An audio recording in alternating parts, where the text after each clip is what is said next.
registration pa lang nanalo na ako ng umbrella for the early birds. Forever Trips.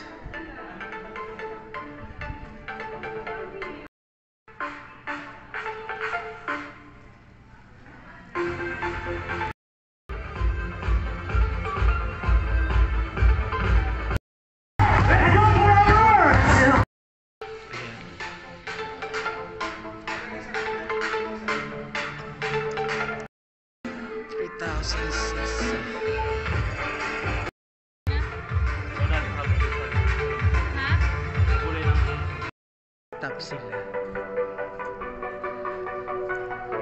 Ito sa technical committee.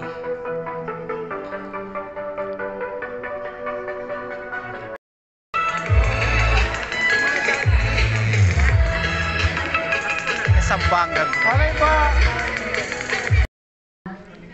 Sila po ang magsasalita na sa atin today. So among them are Sapphire Manager, Mr. Chris Santamaria. Malakpak tayo. Sapphire Manager, Mr. Rene Breva. And Double Diamond Manager, Mr. Edmund Ramos. Astigil lineup natin, okay? So let's start our learning. Kung meron po kayong mga pen and paper, meron din tayo mga sheets na iniwan dyan on growth para pwede natin mailagay yung goals natin. So we would like to call on our first speaker. Para con ustedes, Assalamualaikum, to my brothers and sisters from Diamantes de Zamboanga. So, sino mga taga Mindanao? Pakitaas ang kamay, taga Mindanao! Maayong adlaw sa inyong tanan! Yun. Mga taga Visayas! Visayas! Hindi na pa kayo power mga taga Luzon! Okay, beautiful day for everyone, beautiful Saturday. I was tasked to be the first speaker, so let me just as written by Steve Jobs. Kailan ni Steve Jobs? Yes. Diba?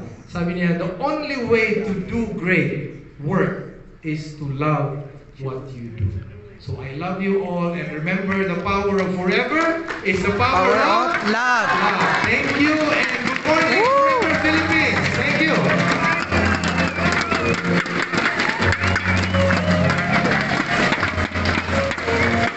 Sa Tita Bergie, tayo, tanan.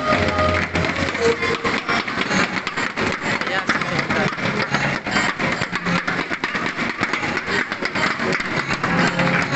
once again, thank you to our Sapphire Manager. How are you feeling or doing so far? great. I'd just like to first Q&A. Either you respond or you react. Indian community. 5%. So, ibig sabihin,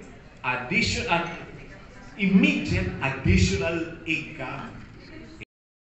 It's really up to you. What we're doing now is just giving you and letting you, showing to you what this business can impact and do for you and your families. Okay, and one last thing before I go. Next slide. Zig Ziglar, okay, one of the best motivators in the business. He said, you can have everything in life if you want, if you will just help enough other people to get what they want. In this business, your success is defined, is assured when you're going to help other people become successful as well. Okay, next slide. Next slide, meron pa bang next slide? Wala na. Okay, so that's the aloe vera fields of Forever Living in the Dominican Republic. Okay. Now, by the way, in the Bible, in Numbers chapter 24, verse 6, it's stated there, like aloes planted by the Lord. There are no other herbs in the Bible ever mentioned by name except aloes. Mga kahoy meron, pero aloes specifically mentioned. I don't know, maybe that's a special place in the scheme of God's creation. May butang sa inyo? May hapos sa inyo? May pre-taste po.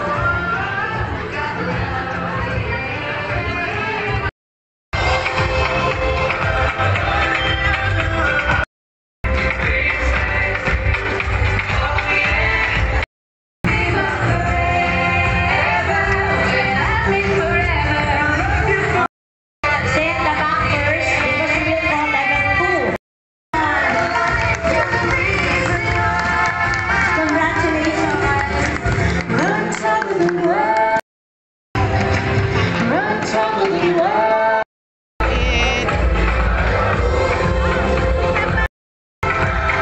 Tita Volume Maker.